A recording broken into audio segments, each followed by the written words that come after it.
नमस्कार। आचार सलील चैनल में आप लोग का स्वागत है। मैंने पिछले वीडियो में टेम्पल टूर किताब के बारे में जो राजीव जी ने लिखी है उसके बारे में आप लोग को बताया था कि करीबन 5500 से ज़्यादा मंदिरों के बारे में इन्होंने ये बुक लिखी और कोविड के दौरान काफ़ी अच्छा काम किया उन्होंने। और राजीव जी आपने सही में बहुत अच्छा काम किया है, खासतौर से ईश्वर की देन है। खासतौर से जो यंगस्टर्स हैं, यंग बच्चे जो हैं, उनको कम से कम पता तो लगेगा कि कितने मंदिर हैं।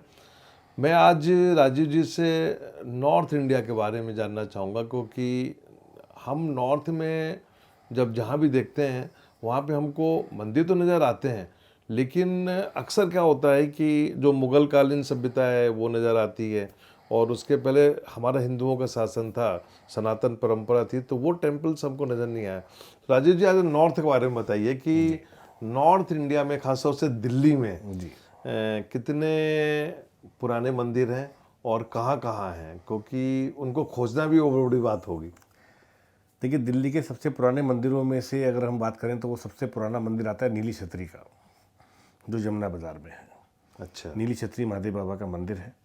दिल्ली के सबसे प्राचीन मंदिरों में से वो एक है। कब का है वो? उसकी गणना करना बड़ा मुश्किल है, बहुत मुश्किल है। एक मंदिर है मरघट वाले बाबा का, जमुना बाजार में ही, जिसके बारे में ये माना जाता है, हमारे कई जगह पर मैंने उसको पढ़ा है, कि जब लक्ष्मण जी को मूर्छा हुई और जब हनुमान जी संजीवनी बूटी लेने गए, तो जब वापस वो संजीवनी बूटी लेके गए तो सुषेण वैद्य जी ने उनसे कहा कि इसको वापस रख के आइए, क्योंकि ये प्रकृति की देन है, प्रकृति की धरोहर है।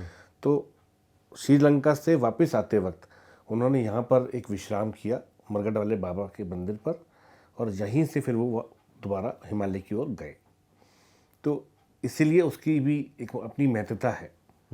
और मैं आपको उसी मंदिर के विषय में एक बात और बताता हूँ। ये मंदिर जमुना के बहुत किनारे है, पर बहुत पास में भी नहीं है, बहुत दूर भी नहीं है।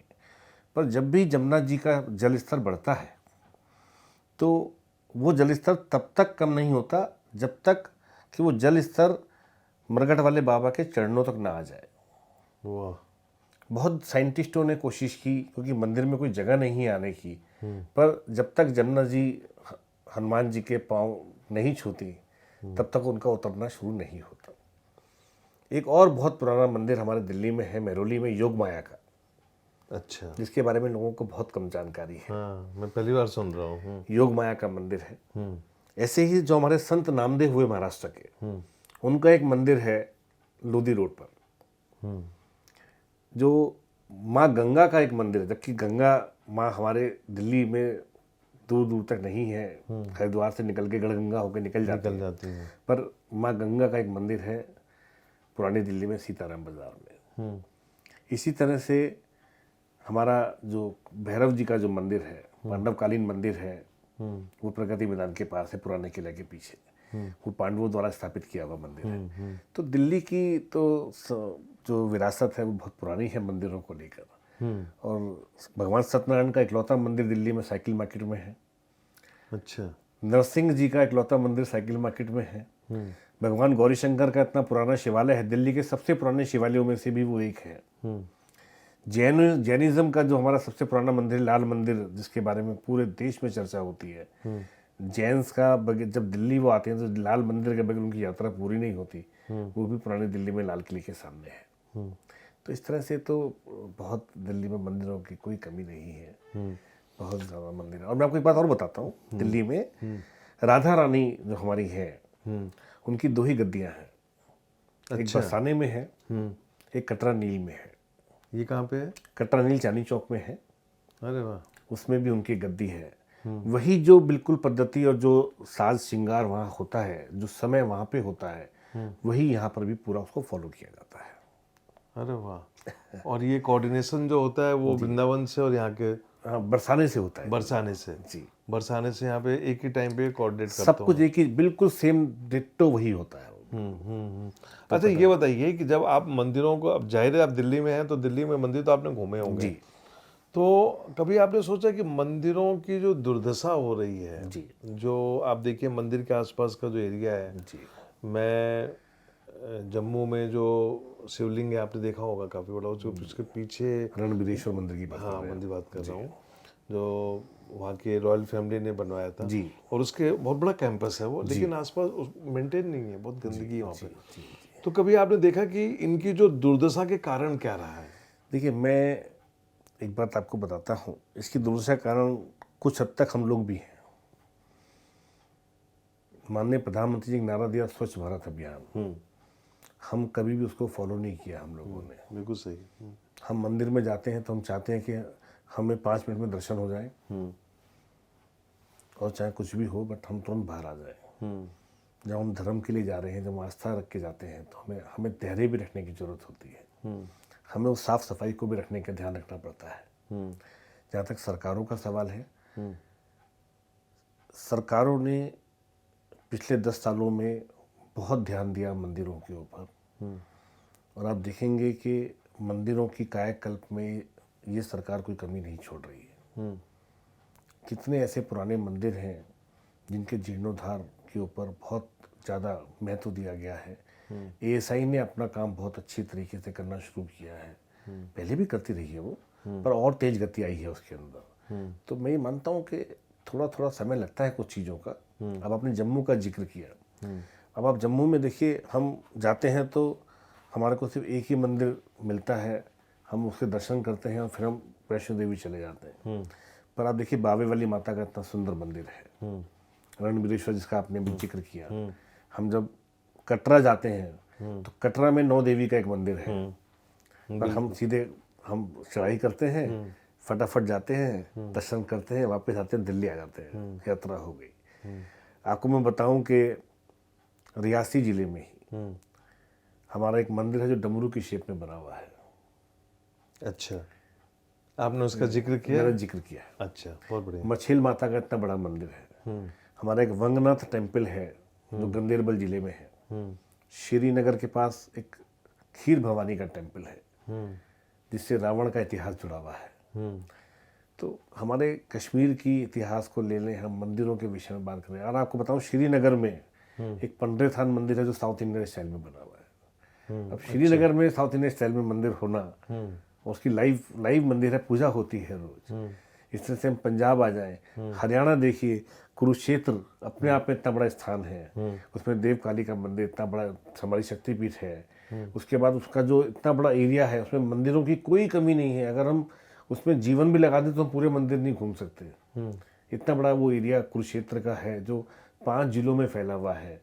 इसी तरह से हमारे जब हम ब्रज में आते हैं तो 84 कोस की हमारी परिक्रमा है, कितनी दूर दूर तक हमको। और देखिए वो, और जो वहाँ पे जो गाँववासी हैं वो उन धार्मिक श्रद्धालुओं को देख के बड़े खुश होते हैं, क्योंकि मैं ये मानता हूँ कि धार्मिक पर्यटन से ज़्यादा महत्वपूर्ण कोई चीज़ नहीं है। बिल्कुल सही है, बिल्कुल सही कहा आपने। आप देखिए, गोकुल देखिए, बरसाना देखिए, आप गोवर्धन देखिए, और हम थोड़ा सा और आगे निकल जाएं, जब हम गोवर्धन जाते हैं तो गोवर्धन भी हमारा एक ऐसा तीर्थ स्थान है। जब हम घुसते मथुरा में, यानी यूपी में घुसते, मथुरा जिले में घुसते हैं, और बीच में एक परिक्रमा के दौरान हम राजस्थान के भरतपुर जिले में एंटर कर जाते हैं, फिर हम वापस हम मथुरा में आ जाते हैं, यूपी में आ जाते हैं। और फिर उसके आगे कामा है। कामा में एक ऐसी गद्दी है ठाकुर जी की जो अपने आप में बहुत बड़ी है, जो 7 गद्दियों में से एक गद्दी है, क्योंकि वो राजस्थान में आ जाता है। उसका नाम ही कामवन है। जब माता देवकी ने और वासुदेव जी ने इच्छा जाहिर की कि मुझे हमें दर्शन करने जाना है, तो भगवान कृष्ण ने वहीं पे सारे तीर्थ बुला लिए जो जो कामा में स्थापित है। वहाँ क्या नहीं है? आप उत्तराखंड चले जाइए, हिमाचल चले जाइए, हिमाचल में चंबा में एक मंदिर है जिसके लिए वहाँ के राजा ने अपने कितने पुत्रों का बलिदान कर दिया, उसके बाद वो मंदिर बन पाया।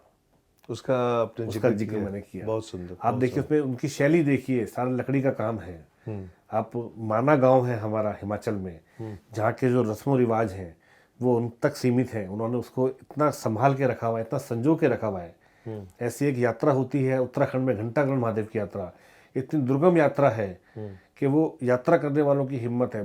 बिल्कुल बर्फ से ढके हुए पहाड़, बर्फ से ढके हुए रास्ते, पर वो उस यात्रा को पूर्ण करते हैं, भगवान को जगा के आते हैं। ऐसी श्रीखंड महादेव की एक यात्रा होती है, जो हिमाचल में कुल्लू जिले में होती है, वो भी इतनी दुर्गम यात्रा है कि वो 3 दिन में वो यात्रा पूर्ण होती है, पर ना ना ना यात्रा करने वालों के धैर्य में कोई कमी आती है, ना उनके जोश में कोई कमी आती है। मेरा एक थोड़ा सा कंट्रोवर्शियल तो नहीं है, लेकिन एक मन में जिज्ञासा, एक सवाल है कि आपने कुतुब मीनार जरूर देखा होगा। जी, मैंने देखा है। और मैंने काफ़ी पढ़ा है कि कुतुब मीनार में जितने भी पत्थर लगे हुए हैं पुराने मंदिरों के हैं। जी, तो आपने कभी इस पर रिसर्च किया कि वो कौन से मंदिर थे जिनको तोड़ के ये बनाया गया? मैंने तो सर बनाने में ज़्यादा विश्वास किया, मैंने तोड़ने वालों पर ध्यान ही नहीं दिया, क्योंकि हमारे देश की जो संस्कृति और समृद्धि है, हाँ, वो बनाने में रही हमेशा। हाँ। उसने कभी तोड़ने का और कभी साहस ही नहीं किया साहब। अच्छा। हम उस देश के वासी हैं, मैं गर्व से कह सकता हूँ, हम और आप उस देश के वासी हैं जिसने इस पूरे विश्व को अहिंसा का संदेश दिया, जिसने अपनी समृद्धि और उससे लोगों को खुशहाल करने का काम किया, लोगों के चेहरे पर मुस्कुराहट लाने का काम किया, और उसमें हमारा धर्म, हमारे मंदिर एक अहम भूमिका निभाते हैं। बिल्कुल, ठीक है।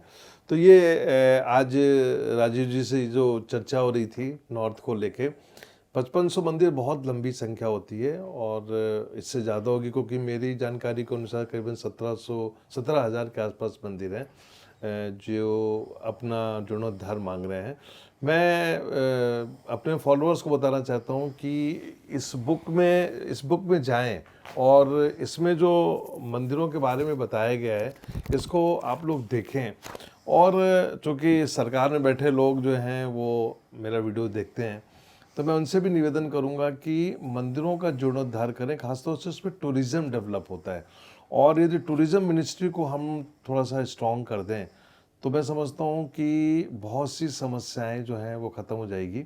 विदेशों में क्या होता है कि विदेशी लोग जो आते हैं ट्रेवल करने के लिए इंडिया में, वो लिमिटेड स्थान पे जाते हैं।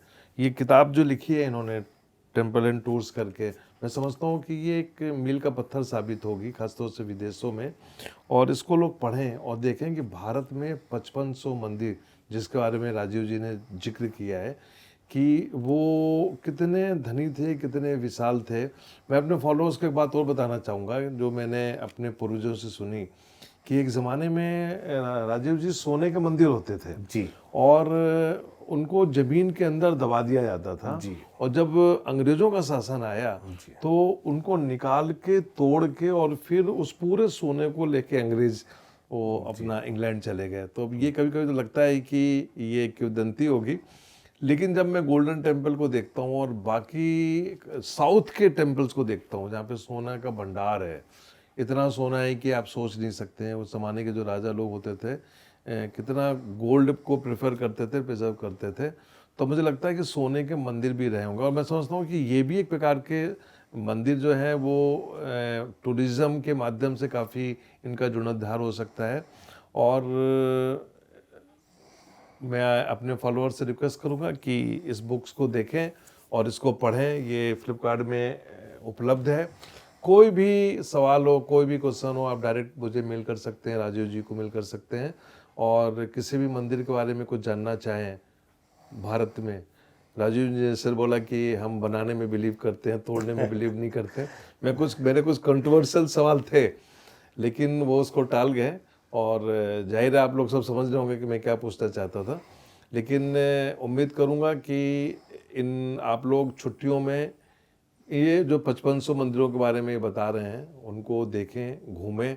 मैं भी कोशिश करूंगा कि दिल्ली के आसपास कितने मंदिर हैं, महाराष्ट्र में कितने मंदिर हैं, और कुछ मंदिरों के बारे में मैं इनसे अगले वीडियो में भी पूछूंगा जो मेरे मन में जिज्ञासा है। नमस्कार। नमस्कार।